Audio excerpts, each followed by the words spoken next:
And we're back again with another video on the Ami. So, everyone seems to be enjoying the Ami video, even though pretty much no one that's viewing it is ever going to do this. People seem to still watch it, which is pretty cool, considering it's not very relatable to many people. Yeah, thanks for tuning in. Anyway, last video you saw us, or me, doing some cutting and welding on control arms. And here they are, both of them finished. On the previous video, I finished this one here, I added an extra gusset in here, welded that on there, and then I basically did the exact same I did to that one, to this one. So, we now have a matching pair of control arms, all in bare metal, and the weird looking things are basically ready to get a coat of paint and sticking on the car. So, all of this stuff here is bare metal and needs painting, and this needs to be done before I go away for the weekend. So let's put some edge primer on it and get it ready for some Gravitex.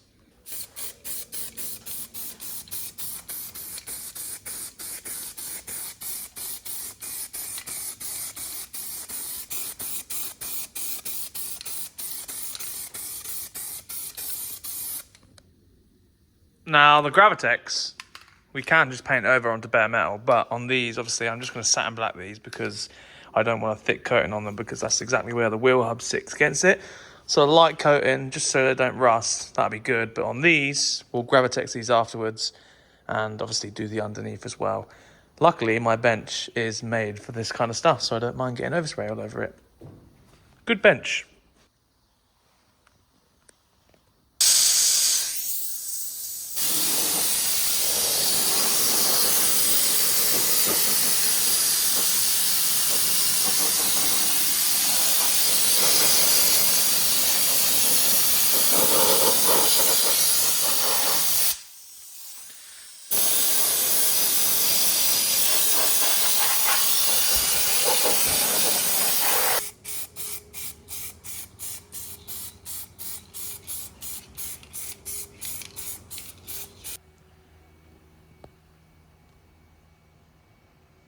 Right, now we've got all these painted, there's one more thing I need to do before I can start assembling this car back together, and it's welding in behind the shock mounts, which we never got to. These ones right here. So, as you know, this is the original bar, this is aftermarket, shock mounts are welded on there. I didn't weld behind there just yet because, well, it's kind of a horrible place to get to. Behind this little bit of plastic. Oh!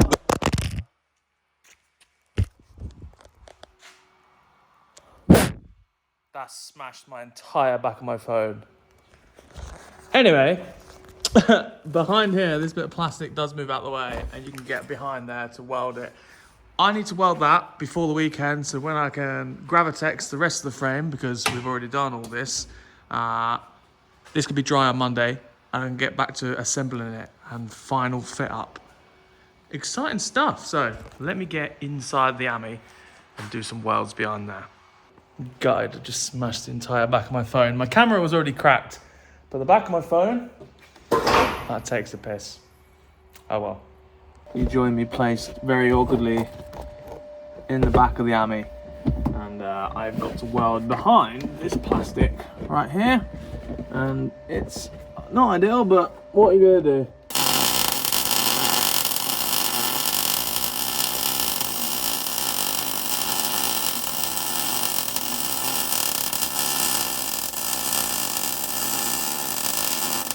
Well, also, a minute ago, this screen wash just dripped all down my front and in my ear while I was underneath here.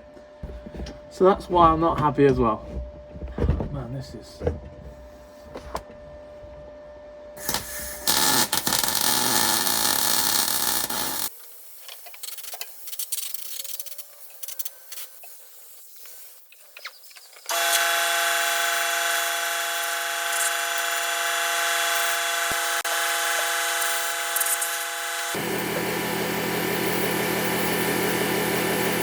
And that brings us to a Monday morning. Paint is cured, everything's all painted, and we can start reassembling.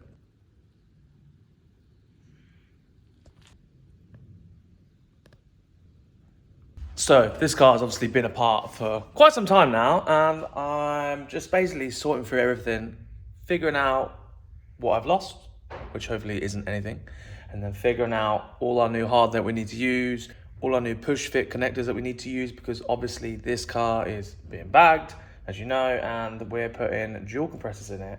And if you've been keeping up, you'll already see that we made this little bracket right here. This thing, made this out of metal, lots of dimple dies. This bolts into the rear frame underneath the rear bumper on the Ami, and this houses our dual compressors, the big tank, the management, and basically everything that we need to power the air system. Now, if you do remember, and you have been keeping up, you'll know that it's very, very tight, and we have a lot of fittings, etc., to fit in the back there, and it's like millimeter perfect. We also had to incorporate this inflation valve. So this will be a quick disconnect behind like the passenger seat or something, and then you can obviously fill the tires up at anywhere you need to go. So that'd be quite cool to put in there. So we need an adapter to go into this port right here. Just been laying everything out, leader lines, push fits, drain valves, all of this sort of stuff. Just making sure we've got everything that we need. And there's a few things we need to order, and that's about it. And I obviously lined up everything here that we need to actually fully reassemble the rear of the Ami for the final time. Drop plate, drum, all the bolts, all the hardware, all the little clips and stuff ready to go on, finally. It's not going to be rolling in this video, but very soon, as in this week, I'm hoping to have it on the floor for the first time. Fingers crossed. So, going to reassemble the rear, put you on a time lapse, and I'll join you in a minute when we are nearly got a complete rear end on the Ami, which feels like it's been forever, but it's gonna happen.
That is one fully reassembled control arm, narrowed, painted, new hardware, and obviously our ABS sensor that we did incorporate into the system right there. Yeah, obviously other side is on there as well. No ABS sensor on this side because it only needs the one. That is a pair. This car will roll again, finally. Now, before I go and put the strut in, I need to get the platform which the air ride sits in through this little gap here, because this is the only way you can get in. This side, there's a loom, and you have to get it in this area right there.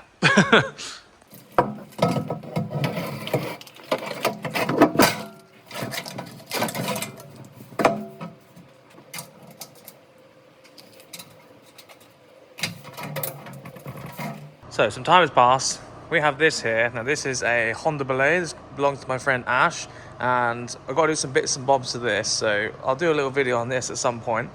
And also, we have Matt's Skyline back in because he wants to take the air cups off and go full air ride now, so I'll do another video on that as well, I assume. So, yeah. Anyway, back to the Ami. Right, some time has passed, and to be honest, I've just assembled majority of the rear end and 90% of the air that we can do for now. So, Yeah, that was very fiddly. It's all very specific in the way that it all fits. Like certain things have to go in at a certain time. You have to do this up before you do the rest. Pain in the ass. But we now have a very assembled rear end, which is so tight. I know I said that it's like very tight, but the packaging was very important, and I've had to struggle to make this work, but it now works. And this is the first time it's been together, and I can see it all finished, like done, and feels like quite a bit of achievement. Even though it looks relatively easy, it's been a pain. But yeah, let's have a look. And here we are, very tightly packaged dual compressor, big tank, bagged AMI in the back. Now, this wasn't easy. As you've been watching the videos, you'll know. But, you know, tank, compressor, we got that plastic backing just there, which is like basically the inside of like the boot space. That void there is exactly this void just here. So takes up a lot of room. I mean, the management, it's not bolted down yet, but I do need to bolt that down. But it's like millimeter close. I can't even get my finger behind the compressor there. The tank is actually, well, I trimmed the back of the light bracket, as you can see there, just to clear the tank. This happened a couple of months ago. Obviously the bag fits. The compressor is like millimeter perfect to the tank. Same again on like this side. We had to run external filters to the the compressor, because the compressor would have hit the bag, and then the line just clears. That same again there. I'm glad that it all clears that way. We have a very, very compact system. We've got the bag in there very close to the chassis, but never going to get any closer than that. It'll just get further away. Struts are in. All this is on there. We've got the reinforcement underneath there for where the tank and compressor sits in. These will all be like sheathed up. This is for the compressor. The bolts for the compressors are in there, and there's little slots there. So yeah, we've achieved something here. A nightmare, but we've achieved something. And yeah, I'm pleased with the outcome. I'm just waiting for the fittings and stuff now, so they'll be with us in the next couple of days. Get the fronts all on and get this thing on the floor. Finally, I can see the light at the end of the tunnel now. And of course, I'm gonna absolutely 100% have to modify the length of the shocks and stuff. They're all adjustable, but I guarantee that I'll have to dial in the ride height and drop and lift and all that sort of stuff. So that's the car. I'm not quite sure what I should do video-wise, because I can't really make a video of me doing the front struts and getting it on the floor. I kind of wanted to make a video of like car's done, finalized, first drop on the floor, and just walk through what has been done. So I might just fit the front off camera, do all the airlines, get it all plumbed in, and then the next video will be sort of like going through what has been done start to finish. Let me know what you think. That's what I'm thinking, because I don't want to do a video of just the front struts and then another video of it doing it. I think that's the best way I can do this next video. I know the front is sorted and situated.